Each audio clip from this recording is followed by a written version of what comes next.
Benny, how much of have you been able to watch him, if at all, since he got drafted? I've been watching him a lot, and just kind of, just helping him on the way and guiding him and giving him advice. What kind of advice do you have for playing in New York?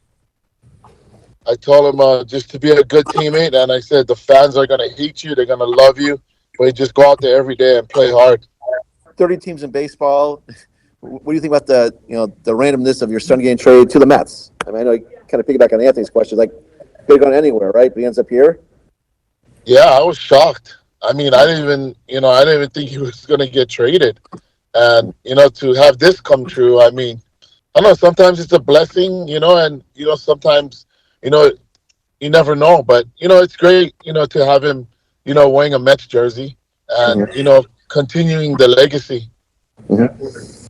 And I know he's been a little banged up this year, right? Can you give us a kind of report on how he's doing, and do you know if he'll be able to play this year?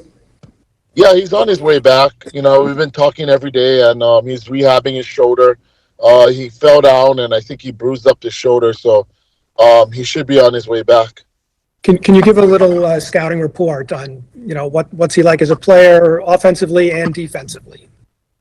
Offensively, he's a left-hand hitter, and he's growing into his swing, and I think he'll be one of those great players for New York. I mean, for me, I think he's a better hitter than me. He's much stronger, and he brings more to the plate, than I did. And, just, fielding wise, he plays middle infield, and he's not an outfielder, but, if they turn him into an outfielder, but, he's pretty, he works on his craft. He wanted to be a middle infielder. So, I told him, you got to get faster, you got to keep your speed, and you got to know how to field. What would it mean to you if the day comes and you see him playing for the Mets in the big leagues? It's going to be kind of emotional because it's been a long time. But, I hope he does. I hope he can wear that number 50 up in the big leagues, or just wear whatever number he gets and stay there, in the Mets organization. Benny, I know you were working as a ramp agent at the Honolulu airport for years to help with the flights for your children. Just what is it like to see that sacrifice pay off for them? And are you still doing that / will you still be doing that?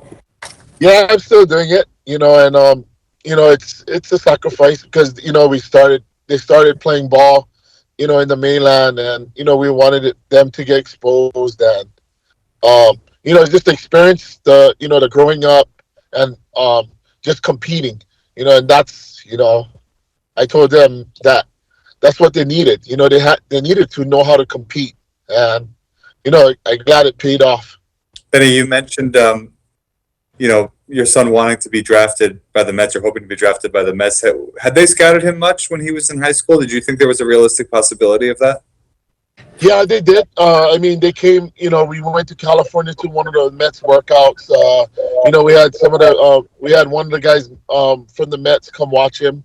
But, I just told him, I just hope one team draft him, when he came that day. When you look at him, what do you think are his chances of making the majors? Well, the Mets organization, they got a lot of good prospects, but, I told him you just got to be at the right place, right time. And, you always got to be ready. And, hopefully he does, get an opportunity to get there. I mean, I did. I was there since '93, and, I finally got my shot. So I said it's a wonderful thing to play in New York. You were a pretty beloved player here, Benny, during your time. What do you think that meant to your son, just in terms of his perception of New York and the Mets when he was growing up? What was his perception? I mean, he couldn't believe like how the Mets fans, treated me and things like that. And I was like, son, you just got to play good. You just got to go out there and, the Mets fans want to win. And that's what you go out there for. You're going to lose them. You're going to lose some. You're going to win some. But, just as long as you know that you're giving your best effort out there every day.